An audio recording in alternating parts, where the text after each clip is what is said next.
Existem histórias que parecem difíceis de acreditar, mesmo quando sabemos que são reais.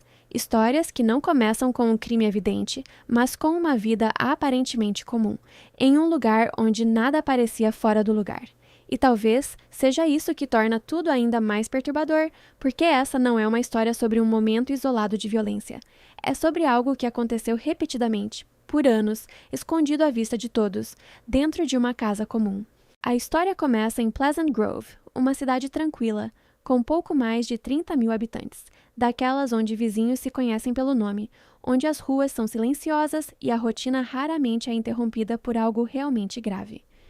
Um lugar onde crimes violentos são raros e onde a sensação de segurança faz parte do dia a dia. Foi nesse cenário que viveu Megan Huntsman.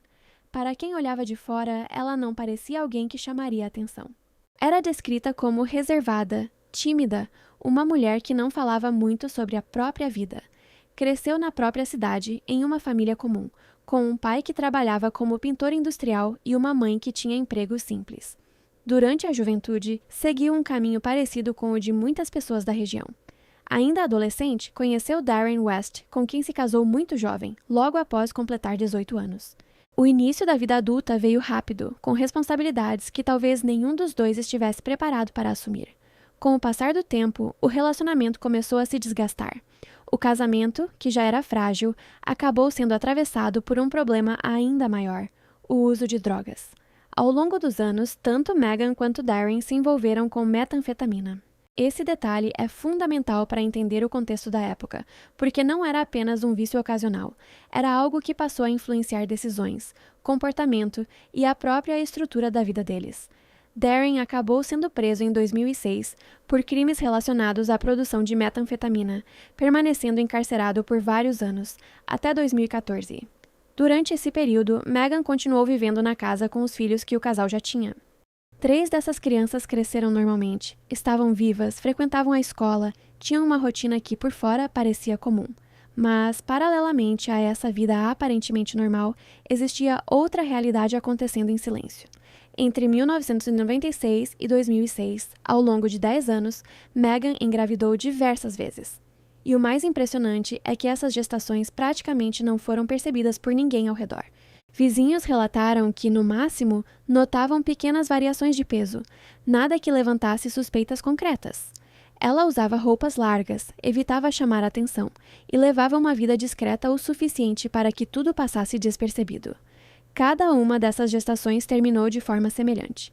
Segundo o que ela mesma contou posteriormente à polícia, ela dava à luz sozinha, dentro de casa, sem assistência médica, sem avisar ninguém.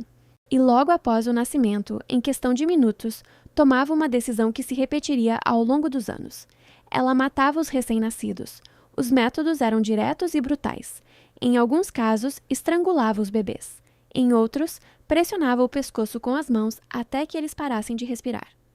Houve relato de que, em pelo menos uma ocasião, ela utilizou um objeto, como um elástico, para garantir que a morte acontecesse. Os bebês, segundo as investigações, eram todos nascidos a termo, ou seja, gestações completas. Não eram abortos espontâneos tardios na maioria dos casos. Eram crianças que nasceram vivas e tiveram suas vidas interrompidas logo nos primeiros minutos. Depois disso, ela envolvia os corpos em camisetas ou toalhas, colocava em sacos plásticos e guardava em caixas de papelão. Essas caixas eram então empilhadas na garagem da casa. Com o passar dos anos, aquele espaço se transformou em algo que os próprios investigadores descreveram como uma espécie de mausoléu improvisado. E ainda assim, ninguém percebeu. Esse, talvez, seja um dos aspectos mais inquietantes de toda a história. A casa continuava sendo habitada. Filhas cresciam ali. Pessoas entravam e saíam. E mesmo assim, aquele segredo permaneceu intacto por anos.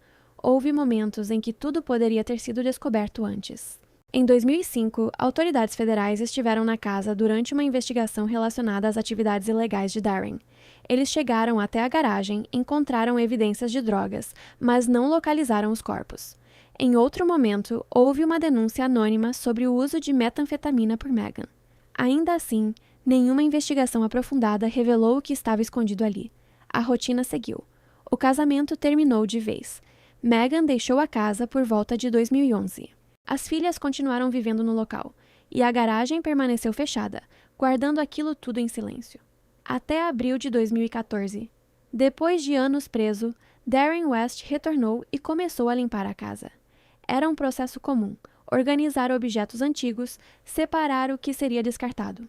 Durante essa limpeza, ele encontrou uma caixa pequena, branca, fechada com fita. Ao abrir parcialmente, percebeu que havia algo dentro, algo envolto em plástico com um odor estranho, químico.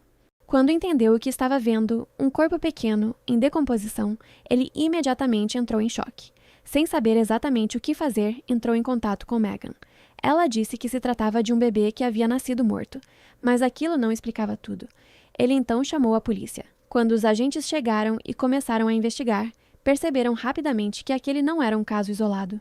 Outras caixas foram abertas, e dentro delas, mais corpos foram encontrados. Ao todo, 7 bebês estavam na garagem. Durante o interrogatório, Megan inicialmente tentou minimizar a situação. Disse que um dos bebês era natimorto. Depois, pressionada pelas descobertas, começou a admitir que havia mais. Primeiro 4, depois 6. Em determinado momento, chegou a dizer que poderia haver 8 ou 9, demonstrando confusão ou tentativa de imprecisão. Com o avanço da investigação, ficou estabelecido que 6 dos bebês haviam sido mortos logo após o nascimento. Um deles foi considerado natimorto. Exames de DNA confirmaram que todos eram filhos de Darren West, que não foi considerado suspeito pelas autoridades. A grande questão que permaneceu foi como ele não percebeu nenhuma das gestações ao longo de tantos anos, mesmo vivendo na mesma casa durante grande parte desse período. Durante os interrogatórios, Megan apresentou uma explicação que chocou ainda mais pela frieza. Disse que estava profundamente envolvida com o uso de metanfetamina e que não queria os bebês. Segundo ela, a responsabilidade de cuidar das crianças interferia diretamente no vício. Em outras palavras, ela via os filhos como um obstáculo. Autoridades descreveram o comportamento dela durante os depoimentos como calmo, quase indiferente. Em alguns momentos, suas respostas eram diretas, sem emoção aparente. A descoberta abalou completamente a comunidade. Vizinhos, amigos e pessoas que conviveram com ela relataram incredulidade. Muitos disseram que confiavam nela, que nunca imaginaram algo assim. Alguns chegaram a afirmar que deixaram seus próprios filhos sob os cuidados dela. A pergunta que ecoava era sempre a mesma: como isso foi possível?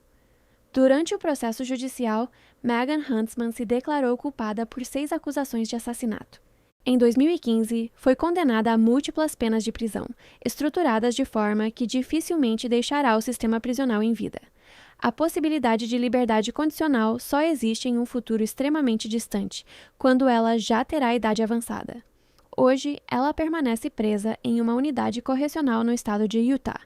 E essa história continua sendo lembrada não apenas pela brutalidade dos crimes, mas pelo silêncio que permitiu que tudo acontecesse. Não foi um ato impulsivo isolado. Foi uma sequência de decisões repetidas ao longo de 10 anos.